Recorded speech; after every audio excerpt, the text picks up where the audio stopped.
Henesis Kapitulo 6. At nangyari, nang magpasimula na dumami ang mga tao sa balat ng lupa, at mga kaanak ng mga babae, na nakita ng mga anak ng Diyos na magaganda ang mga anak na babae ng mga tao, at sila'y nangagsikuha ng kani-kanyang asawa sa lahat ng kanilang pinili. At sinabi ng Panginoon, ang aking espiritu ay hindi makikipagpunyagi sa tao magpakailanman, sapagkat siya may laman.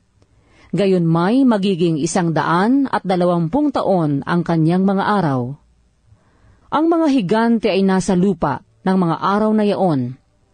At pagkatapos din naman na makasiping ang mga anak ng Diyos sa mga anak na babae ng tao, at mga kaanak sila sa kanila.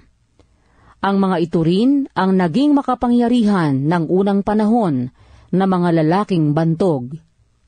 At nakita ng Panginoon na mabigat ang kasamaan ng tao sa lupa, at ang buong haka ng mga pag-iisip ng kanyang puso ay pawang masama lamang na parati.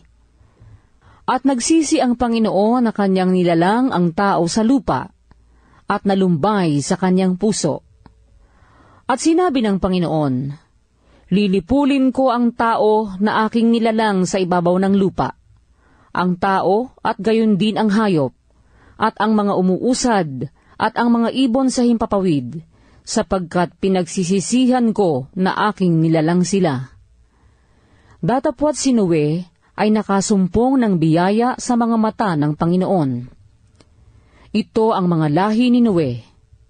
Si Noe ay lalaking matuwid at sakdal noong kapanahunan niya. Si Noe ay lumalakad na kasama ng Diyos. At nagkaanak si Noe ng 3 lalaki, si Sem, si Cam, at si Hapet. At sumama ang lupa sa harap ng Diyos, at ang lupa ay napuno ng karahasan. At tiningnan ng Diyos ang lupa, at narito sumama, sapagkat pinasama ng lahat ng tao ang kanilang paglakad sa ibabaw ng lupa. At sinabi ng Diyos kay Noe, ang wakas ng lahat ng tao ay dumating sa harap ko, sapagkat ang lupa ay napuno ng karahasan dahil sa kanila. At narito, sila'y aking lilipuling kalakip ng lupa. Gumawa ka ng isang sasakyang kahoy na gofer. Gagawa ka ng mga silid sa sasakyan, at iyong sisiksikan sa loob at sa labas ng sahing. At ganitong paraan gagawin mo. 300 siko ang haba ng sasakyan, 50 siko ang luwang, at 30 siko ang taas.